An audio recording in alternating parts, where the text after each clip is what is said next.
สบายดีเนาะสบายดีลูกค้ามาทุกคนมื้อนี้ก็จะมารีวิวเครื่องอันนี้ให้ลูกค้าทุกคนได้เบิ่งเนาะก็ผ่านมานี่ก็รีวิวเป็นภาษาชนเผ่าเนาะแต่ว่ามื้อนี้ก็จะมารีวิวเป็นภาษากลางเอาเพราะว่ามีหลายลูกค้าเป็นคนลาวเนาะเขาเว้าภาษากลางแล้วเขาบ่ฮู้เด้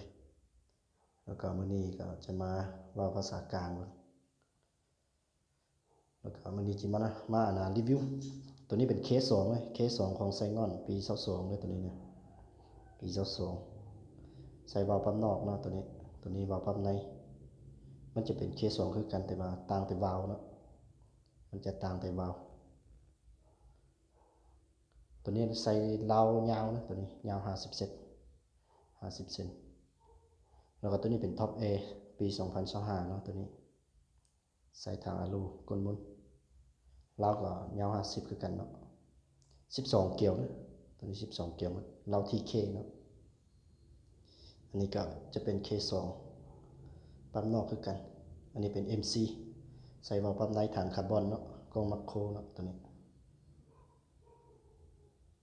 ก็พานานี่ก็รีวิวไปแล้วเนาะ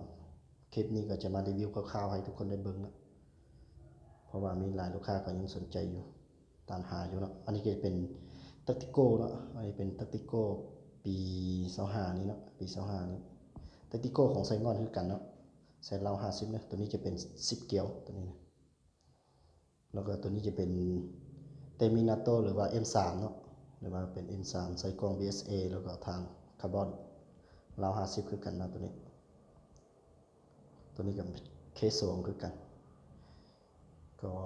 รีวิวคร่าวๆนี้คันว่าลูกค้าผู้ใดทานใดที่กำลังซอกหาเนาะเครื่องลิ้นปลาเครื่องเข้าปลานี่ก็มาเบิ่งสนใจตัวใดสนใจบอกใดก็สามารถติดต่อเข้ามาหาได้เนาะเครื่องมีพร้อมส่งด้วยแล้วก็แหวนฮัดทางเนาะแหวนฮัดทางก็ยังมีคือกันแหวนฮัดทางตัวนี้จะใส่วาล์วปั๊บไนเนาะวาล์วปั๊บไนตักติโก้ท็อป A ใส่ตัวนี้เข้าหมดเนาะใส่ได้หมดแล้วก็ลูกมันนะตัวนี้จะเป็นกับเหลืองกับยางนะตัวนี้ตัวกับเหลืองนี่เป็นกับยางเนาะตัวนี้จะเป็นกับเล็กตัวนี้มันจะลายกว่าตัวนี้นะตัวกับเล็กมันจะลายกว่านึงคันว่าลูกค้าท่านใดที่สนใจลูกปืนหรือว่าปืนก็ทักมาหาเขาเลยเด้อทักมาหาได้เครื่องมีความทรงสูบก็จะเป็นตัวนี้เนาะแล้วก็อีกอันนึงจะมาว่า